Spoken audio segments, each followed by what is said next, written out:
Welcome to season 2 of The Jump. Thanks for everybody who's been with us all through season 1, and we're excited to dive into all these new advancements week over week in the IT space. Today is no different.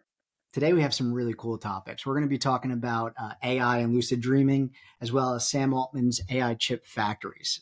To cover those topics, Sydney Morris, who we're all familiar with, and Matthew Truelove back with us. Good evening, Matt. How are you doing? Hey, I'm doing just fine. How are you, Rich? Good. And Matt, we're going to start with you with really exciting news update that just came on out.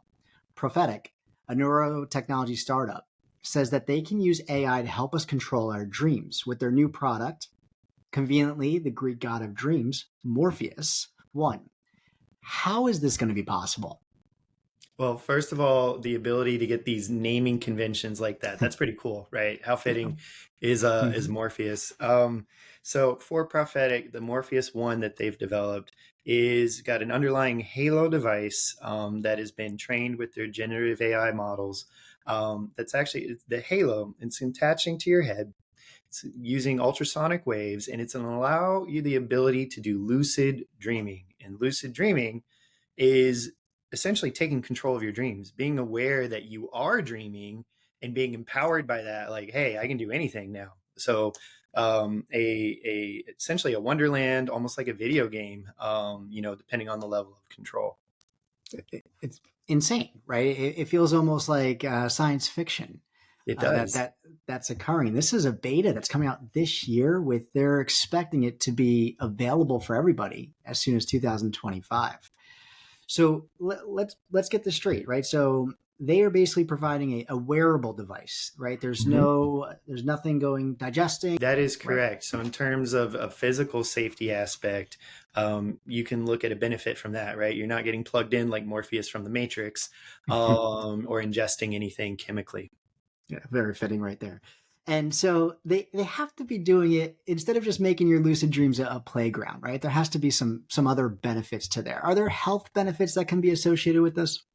Yeah, absolutely. And the frontier of this, which it truly is, I don't even think we know the applications that this could stem into, but there's a lot of folks, especially in healthcare, that are excited about this for many different things.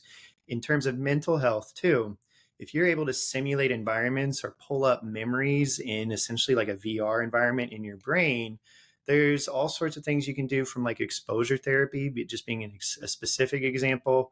That's oftentimes when people have a fear or a phobia or experienced a traumatic event, trying to walk them back into that scenario or that moment or feeling that they had in some degree, so they can face it and expose it in a controlled environment. With lucid dreaming, I mean, you can essentially build the environment as they remember it. It's really impressive. I'm sure this helps with individuals who might have any type of nightmare disorders as well. So, what they're using is they're using ultrasounds, right, to stimulate targeted brain areas, Yes. basically to help kind of hit on those areas that you discussed, which could help on a health side of things. An area that I was super interested in, right? I'm sure we've read a lot of articles. I'm sure those listening have as well. The word safe came up a ton, right? Safe windows into dream worlds we can't normally access or control, safer lucid dreams. Any thoughts on why all the messages around the word safe when referring to this product? Yeah, well, it's a frontier, and so anytime that you have a new technology, especially that's going to interact with the human body in such a capacity as this is, there's going to be a lot of questions, and there should be. Mhm. Um, Whether or not it's safe, that honestly, there's initial saying, "Oh, sure, it's safe," but there's things that we find out later on as we collect data too, just like we're finding out about our cell phones right next to our heads all the time. You got it. No, I mean that all makes sense, and I think we have on us with the person who I would bet would be interested in getting this. Sydney, can you see yourself getting this wearable I mean, gear? I would give it a shot. Yeah. It kind of reminds me of, or I wonder if the neurofeedback technology that's in very common in therapeutics, if it's something off of that. I wonder if the neurofeedback is what encouraged them to kind of look deeper into this with the dreaming scans and things like that. I think that could be a conversation we might not have time for, but one we may want to set aside for. So as this thing progresses, I'll have you both on again and we'll go deeper into it. How's that sound? Oh yeah, I'm definitely. excited. Awesome. Awesome. Okay. So next thing, jumping over to Sydney. A couple months ago, Sydney did an outstanding job of covering the Sam Altman. Will he stay as CEO? Won't he stay as CEO of OpenAI? Recently, and this was actually one of the rumors that were occurring during that time, Sam Altman has said that he wants to enter the chip business and has been in talks with the Taiwanese chip giant TSMC and Samsung to launch new chip designs and build semiconductors.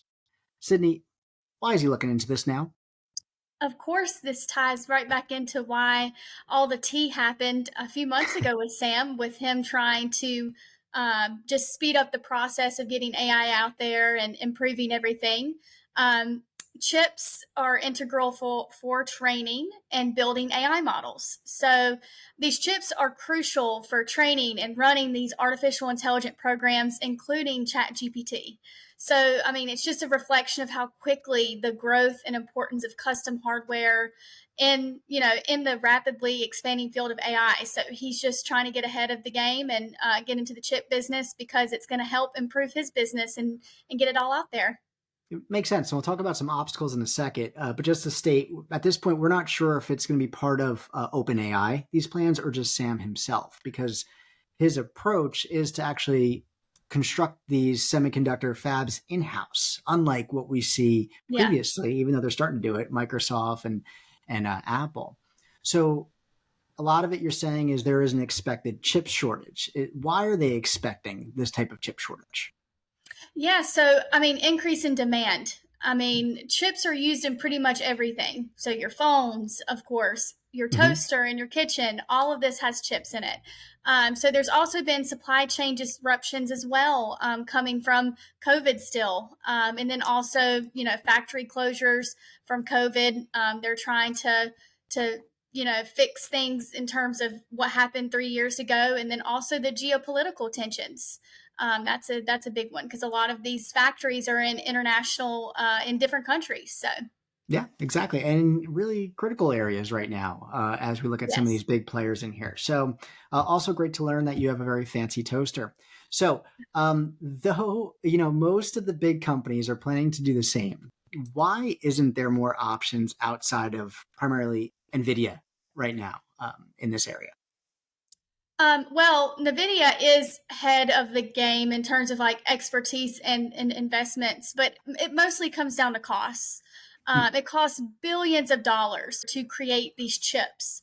So that's why they're number one right now. It's because of all the costs, and developers are more familiar. They do have stronger workforce with Mhm. their company as well, because they're more familiar with the ecosystems with this company, with Nvidia, and making it easier to create apps and algorithms. Sure. Yeah. NVIDIA, is ahead of the curve. I actually think they Yeah. started out by planning together at a table of Denny's, at Denny's, I believe. Now we also have Matt with us, and Matt obviously is in this space as a technical training manager. What are your thoughts on all this? So, I mean, Sydney hit, the demand increase and the supply shortage that we're facing. And in terms of performance of these chips, we've actually really, for a while now, approached our ceiling in terms of when we make these micro transistors on a chip, we can only get them so small, and they're pretty darn small right now. So it's not like we're getting the transistors components of these chips any smaller. They're also producing a fair amount of heat too. And so we've really reached kind of peak performance in what each of these chipsets can do. So we scale out. We have more and more and more of them to distribute the load, and that's how we improve performance. We do have more powerful technology in terms of superconductors, but those require environments to actually transform material that's not normally at room temperature superconductive. You start to freeze it towards absolute zero, and then all of a sudden it's the most conductive thing you've ever seen, and they're super super fast, and of course they're cold, so they're not producing heat, but you can't put that in your toaster or your smartphone right now. No, think about all that science that goes into it, and in this space, there are only a couple players, as we've been talking about, even to make some of these tools that we're discussing. And that's a factor that's been on the United States' mind as well. Just recently, on January 27th, the U.S. announced billions in money, basically going for advanced chips to build different factories to keep it in-house. I think a lot of this might go to Intel, just as a heads up, but super, super interesting. It's going to be playing out on a grand scale in front of all of us this year as demand keeps increasing nonstop, right? So I was glad that I was able to have both of you on here to break that down on both sides of the house. More chips for potentially me helping enjoy the lucid dreams that end up occurring. So Sydney, Matt, I appreciate you both as always. I'm Rich Bowers for The Jump. Take care, everybody. Thank you so much. Thank you. Bye. Thank you. Bye.